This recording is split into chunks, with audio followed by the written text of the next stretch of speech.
भारत ने अपना वादा पूरा किया। इस वक्त गयाना के अंदर एक खुशी की लहर दौड़ रही है। इंडिया के नारे बुलंद हो रहे हैं, इंडिया के झंडे बुलंद हो रहे हैं। वो इसलिए क्योंकि हिंदुस्तान एरोनॉटिक्स लिमिटेड 228 दो एयरक्राफ्ट गयाना को डिलीवर कर दिए गए हैं। Prime Minister Sri Narendra Modi, we owe you a debt of gratitude. उनको भारत का बाहुबली भी बोला जाता है। बड़े स्ट्रॉन्ग एयरक्राफ्ट हैं। We seek to modernize our defense force and our Guyana police. And speaking of India's military prowess, Guyana also wants in on it. Its defense force has struck an agreement to acquire 2 new aircraft from India. तो भाई उन्होंने वो एक बड़ा मुल्क है, इस खित्ते के अंदर जो है ना वो उसका सियासी और माशी असर और सुख बढ़ता जा रहा है। पाकिस्तान तो अनफॉर्चुनेटली बहुत पीछे है। अच्छा, मुल्क का हर शहरी, आप, मैं, डॉक्टर फिजा खान, सब हर गुजरते दिन के साथ मजीद से मजीद तर मकरूज होते चले जा रहे हैं। अगर तो भारत हेल्प कर रहा होता, सबसे पहले तो कश्मीर का इशू होना चाहिए था। कश्मीर का इशू ख़त्म होता तो ही कि वो हमदर्द है ना। अगर क्या इशू है? कश्मीर अभी तक आज़ाद नहीं हुआ तो ये सबसे बड़ी चीज़ है। तो इस लिहाज से भारत आज़ादी में क्या दिलवाना चाहते हैं उनको? यही कि वो पाकिस्तान की तरफ आ जाए। Dornier 228 is a highly versatile multi-mission patrol aircraft. It is manufactured by Hindustan Aeronautics Limited for the Indian Coast Guard. कि इससे ये है कि वो आज़ाद तो होंगे ना, उनको सुकून तो होगा ना। दिन ब दिन जैसे फ़लस्तीन का हाल चल रहा है वैसे तो नहीं होगा ना। और गुयाना डिफेंस फोर्स ने भारत को रिक्वेस्ट किया है कि उन्हें HL द्वारा बनाया गया डोनियर Do-220 एट एयरक्राफ्ट चाहिए। ऐसे कुल 2 एयरक्राफ्ट ये एक्वायर करना चाहते हैं। लेकिन पाकिस्तान के जो टैंक्स हैं दे आर गेटिंग डिप्लीटेड, वो आउटडेटेड होते जा रहे हैं क्योंकि भारत हमें नुकसान पहुंचाने की कोशिश करता रहता है। दरअसल भारत ने एक बार फिर से विश्व गुरु वाली भूमिका निभाई। अपनी जो उनकी नेग्लिजेंस है और अपनी जो मिसमैनेजमेंट है और अपनी उनकी जो बैड गवर्नेंस है, उसका मलबा जो है वो पड़ोसी मुल्कों में डाल देते हैं।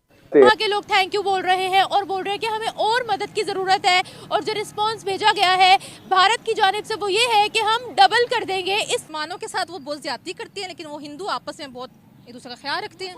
क्योंकि हमारे पास देने को कुछ भी नहीं है। बुनियादी तौर पर हम इतने साल में किसी एक मुल्क से कर्ज लेकर दूसरे मुल्क को लौटा रहे हैं, या किसी एक इदारे जैसे कि वर्ल्ड बैंक से कर्ज लेकर एशियाई तरक्याती बैंक को दे रहे हैं। चाइना में क्या हुआ है? चाइना में उल्टा हो गया कि जो पहले 15 ट्रिलियन के ऊपर इनकी स्टॉक मार्केट थी, वो कम होकर अब 7 ट्रिलियन तो उड़ गए वहां से। दैट मींस लोगों की जेब से अगर वो शेयर्स को बेचकर वो पैसा आता, वो पैसा ही कम हो गया है। तो इंसानियत के लिए काम करेगा, थैंक यू तो उसी को बोला। एयरफोर्स की जानिब से गयाना के प्रेसिडेंट मोहम्मद इरफान अली बहुत खुश है। उन्होंने ट्वीट करके भारत का शुक्रिया भी अदा किया। कहा है कि हर मुश्किल वक्त में भारत ने हमारा साथ दिया है। 2 एयरक्राफ्ट जो गयाना को डिलीवर किए गए हैं उनको भारत का बाहुबली भी बोला जाता है। बड़े स्ट्रॉन्ग एयरक्राफ्ट हैं। तो भाई उन्होंने वो एक बड़ा मुल्क है, इस खित्ते के अंदर जो है ना वो उसका सियासी और माशी असर और सुख बढ़ता जा रहा है। पाकिस्तान तो अनफॉर्चुनेटली बहुत पीछे है।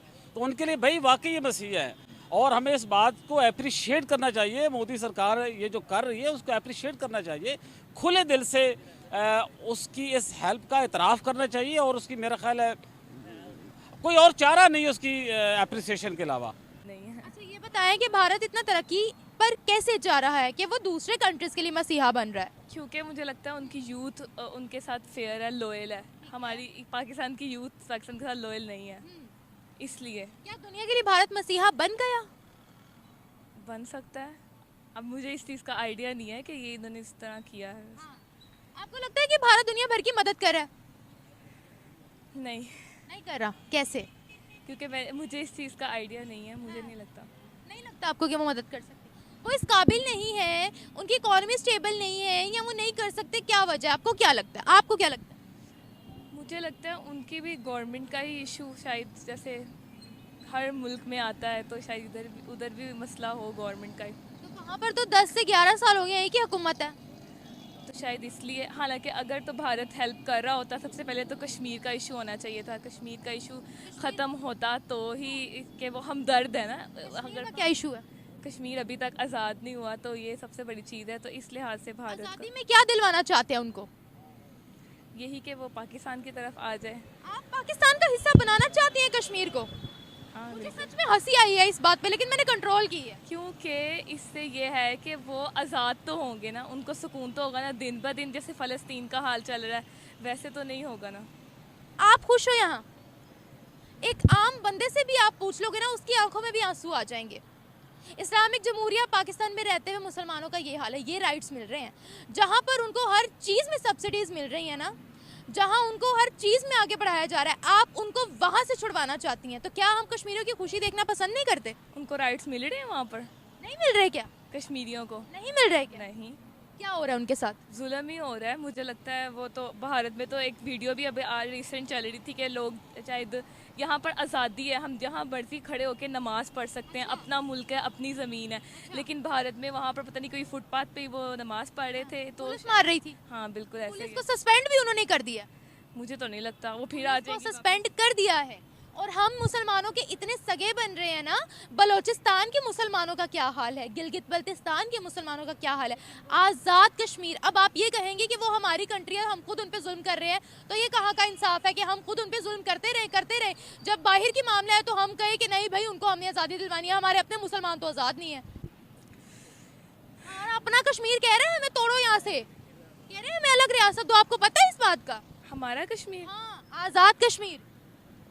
शायद मुझे नहीं इस चीज़ का आइडिया। फौज के पास कोई 3500 के करीब बैटल टैंक्स हैं, पाकिस्तान के पास कोई 2400 के करीब बैटल टैंक है। ये पाकिस्तान के अंदर अक्सर बात होती है that can we go for a vessel to vessel competition with India, is this possible? कि जिस तरह इंडिया जो है वो अगर for example if they keep buying new gadgets, क्या can we buy? If they keep buying new military toys, can we buy those military toys? So ये चीज़ें जो हैं ये एक चैलेंज है। अब इंडिया के पास जो है, जिसे वो कहते हैं ना कि ये 1000 से ज़्यादा टैंक इंडिया के पास है। पाकिस्तान की बनिस्बत 1000 टैंक, लेकिन पाकिस्तान के जो टैंक्स हैं दे आर गेटिंग डिप्लीटेड, वो आउटडेटेड होते जा रहे हैं। अब फॉर एग्जांपल इंडिया के जो मेन टैंक्स हैं, जो बैटल टैंक्स हैं, उसमें अर्जुन MBT है, ठीक है जी। और कहा जा रहा है कि अर्जुन जो है this is the 3rd generation tank जो कि इंडिया ने भी लोकल बनाया हुआ है। आपको पता है अब इंडिया और पाकिस्तान और चाइना का प्रॉब्लम यह है कि दैट द चाइनीज इक्विपमेंट, जैसे मैं पहले कह रहा था, is not war tested. India जो है वो लोकल कैपेसिटी प्लस रशियंस को बहुत सारी जगहों में इन्वॉल्व कर लेता है। पाकिस्तान ये सारा कुछ खुद नहीं बना सकता, जो पाकिस्तान चीन के पास चला जाता है। जो इंडिया की defence research and development organisation है, जिसे DR जो कहते हैं, ये भी जो अर्जुन एक 3rd जनरेशन टैंक है जिसमें 1.120 mm की गन होती है, आर्मर पियर्सिंग फिन होती है जो कि, एंड देन इसकी फॉर एग्जांपल इसके अंदर मशीन गन और गोले शोले भी बड़ी तादाद में लगे हुए हैं। सो इसमें आप ये समझ लें कि मेरे ख्याल है 12.7 mm की मशीन गन इसके अंदर एक है। सो इंडियन फ़ौज ने वो अपनी कैपेसिटी के लिए रखा हुआ है, और कहा जाता है कि अर्जुन जो है ये single MTU multi fuel diesel engine है, ठीक है जी। सो ये अब इसकी जो स्पीड है वो तकरीबन 67 किलोमीटर पर आ रहा है। टैंक बहुत बड़ी चीज़ होती है। वंस एक दफ़ा मुझे मौका मिला था टैंक में बैठने का, तो टैंक जो है वो बड़ी गंदी बैटल है टैंक की, ठीक है जी। और अर्जुन के अंदर फॉर एग्जांपल मेरा ख्याल है 4 लोग बैठते हैं, commander, gunner, loader, driver. So it's a big tank, मतलब कोई ये मजाक नहीं है। इस तरह इंडिया के पास एक T-90 भीष्मा एक टैंक है। कहा जा रहा है कि जो T-90 है वो भी एक लेजेंडरी रशियन टैंक है, और ये इंडिया ने बहुत पहले परचेस किया हुआ है। और ये जिसे कहते हैं कि इंडिया ने इसको अपग्रेड भी किया हुआ है, जॉइंट कोलैबोरेशन इंडिया और रशिया का और फ्रेंच इंजीनियर्स के साथ। यही चीज़ मैं आपको पहले कई दफ़ा कह चुका हूँ कि प्रॉब्लम ये है पाकिस्तान के लिए that Pakistan can not have more defence ventures, India has so many options. नमस्कार, जय Hind. Bharat make in India के तहत आत्मनिर्भर बनने के साथ दूसरे देशों के साथ सौदे को आगे बढ़ा रहा है। भारत की ओर से भेजे गए HAL के 2 विमान गुयान पहुंच चुके हैं। गुयाना के राष्ट्रपति मोहम्मद इरफान अली ने इसकी पुष्टि की है। वहीं भारत के विदेश मंत्रालय की ओर से इस रक्षा साझेदार को भारत और गुयाना के बीच एक नए अध्याय की शुरुआत बताया है। ये सभी समाचार सुन के पाकिस्तानी मीडिया और पाकिस्तानी यूट्यूबर्स को मिर्ची लगी है कि ये भारत क्या कर रहा है। लेकिन भारत का तो यही पहले से यही रवैया रहा है कि छोटे बड़े देशों की मदद करना और उसके साथ संबंधों को अच्छा रखना। तो आपकी क्या प्रतिक्रिया है? भारत जो कर रहा है वो सही है? तो आप कमेंट करके अपना ज़रूरी राय दें।